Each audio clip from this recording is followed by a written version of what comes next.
Hey y'all, it's July the 12th, 2015, and as you might be aware, we are still here covering what is known as the tribulation, the end of days, as prophesied in the Bible.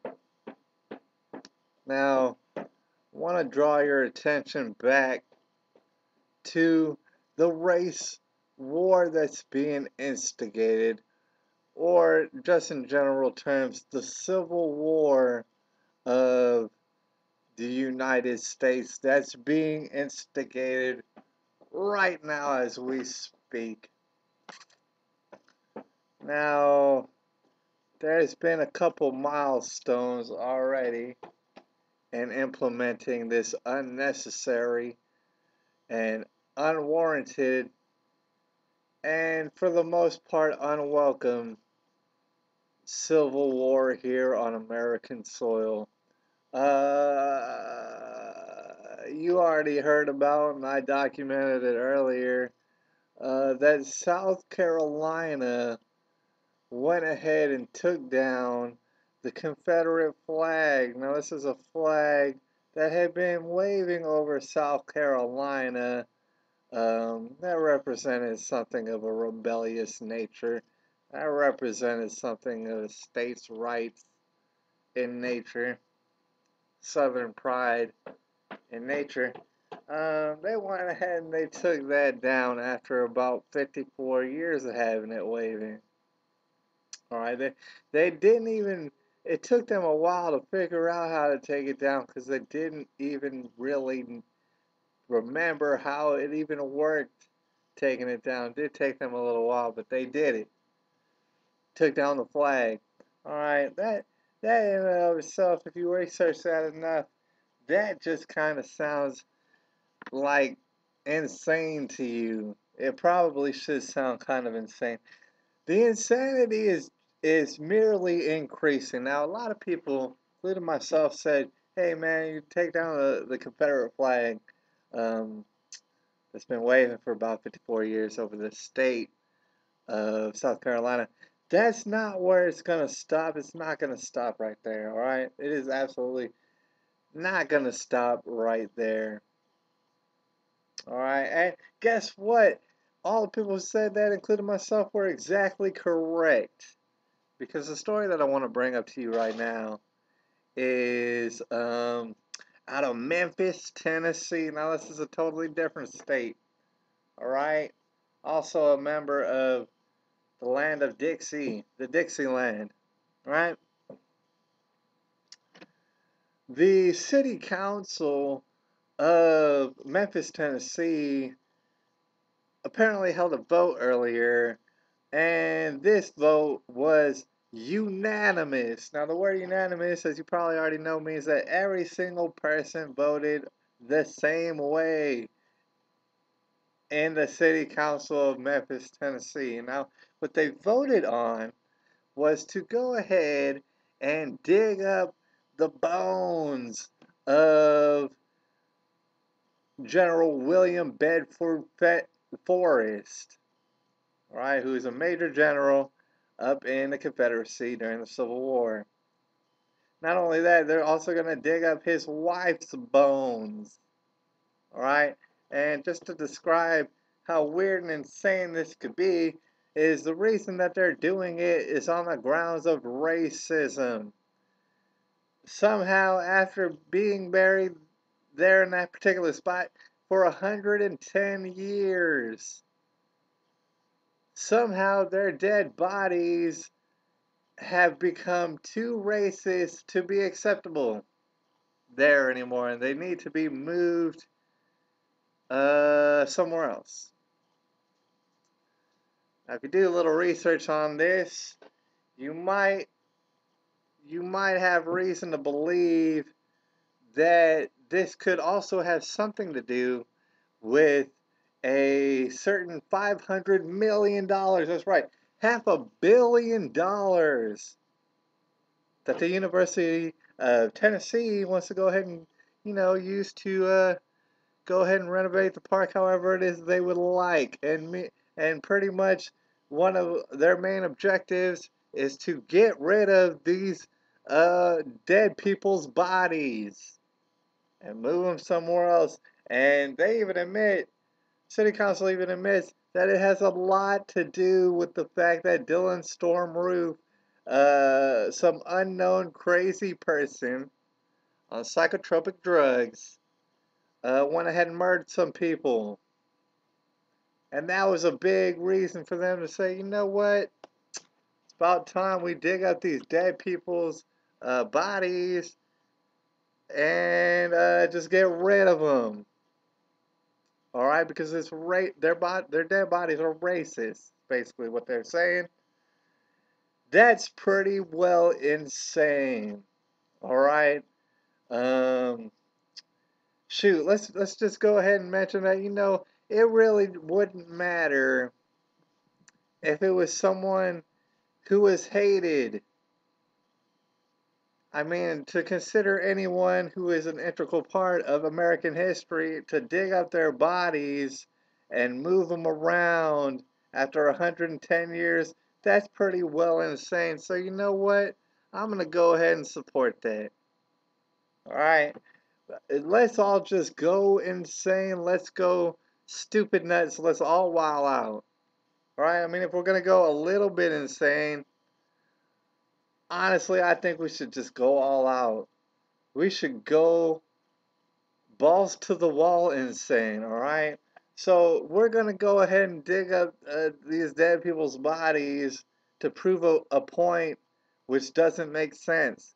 All right, well, I mean, let's not stop there. I mean, it's not going to stop there, am I correct? All right, let's not stop there. You might remember a movie by the name of Forrest Gump. Won all sorts of awards, was a very profitable movie starring Tom Hanks. Here you go. Here's a picture of it in case you don't remember. Let's see if I can get that. Forrest Gump. All right.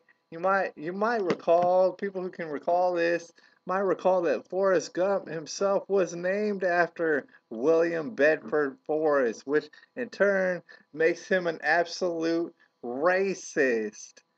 You understand? Forrest Gump, the fictional character, was full of hatred. You can tell so by his name.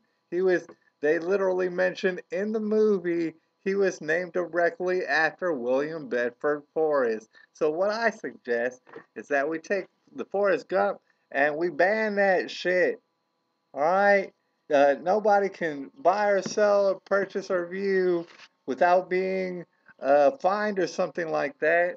The movie Forrest Gump. Let's go ahead and do that. Not only that, you know what I'm saying? I really think we should find Tom Hanks himself, because not only is Tom Hanks portraying this fictional, hate-filled character named Forrest Gump, but also, you know what? Check this out. Tom Hanks was recently caught on a subway sitting comfortably, which is illegal in the city of New York City.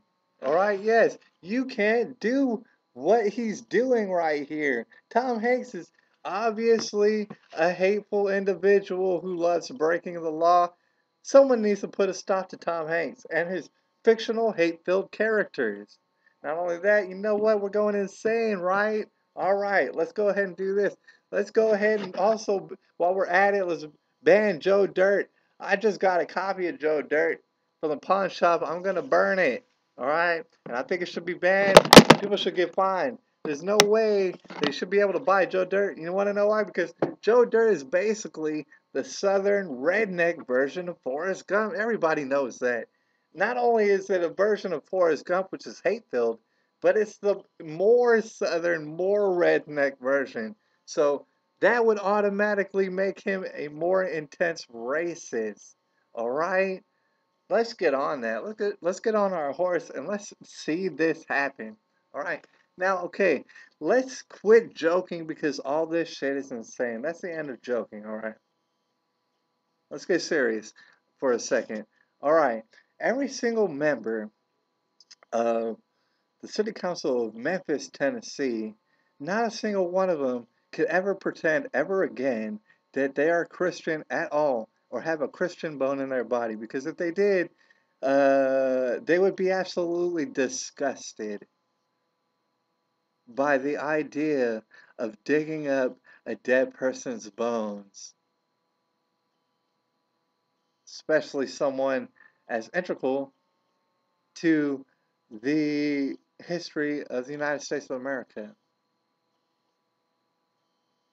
Not only, I mean, they can't really, not one of them can claim to be Christian or even a good person with sense, common sense, and logic in their brains. That's something to think about for the people of Memphis, Tennessee. Every single person on your city council is not only not Christian, but is pretty much a horrible, terrible person. All right. Now, I also wanted to cover real quick before my time's up. Um, there's a lot of things that could be said about William Bedford Forrest and his wife, Mary Ann, who just so happened to be a daughter of a Presbyterian minister, whose bones that they want to go ahead and desecrate in a very unchristian manner. All right, there's a lot of things that could be said about him, but I went ahead and I went on Wikipedia and I just did like a slight bit of research. And guess what I found on Wikipedia? Here's a little story that I wanted to share with you of the man William Bedford Forrest. A little excerpt I'm going to read to you right quick off of Wikipedia, and you can find it yourself. It says in 1841, Forrest William Bedford Forrest, went into business with his uncle Jonathan Forrest in Hernando, Mississippi. His uncle was killed there in 1845, a short 4 years later, right, during an argument with a group of fellas known as the Matlock brothers. In retaliation, William Bedford Forrest shot and killed two of those brothers with a two-shot pistol, meaning one shot is all it took for both of these men. He shot and killed them with a two-shot pistol. All right? And then wounded two others with a knife which had been thrown to him subsequently. One of the wounded Matlock men in this skirmish, um, one of the men who survived wound up serving under Forrest during the Civil War. All right, let's just think about that for a second. That is extremely badass. There's not anything in my whole life have I ever done has ever been half as badass as what I just read to you. All right. And before my time is up, let me just go even further. This man became a millionaire in the 1800s, which is, let me just say, a pretty fucking hard thing to do in the 1800s. He became a millionaire, and after becoming a millionaire, he enlisted as a soldier in the Confederate Army after becoming a millionaire. He enlisted alongside his youngest brother in a family of 12, a poor family of 12, and his only 15-year-old son. That, my friends, is extremely bad ass, all right? And there's many more things that could be said about William Bedford Forrest, whether you love him or hate him. But you cannot debate the fact that that is bad ass. All right? Now, they want to dig up him and his wife's bones. And let me tell you something.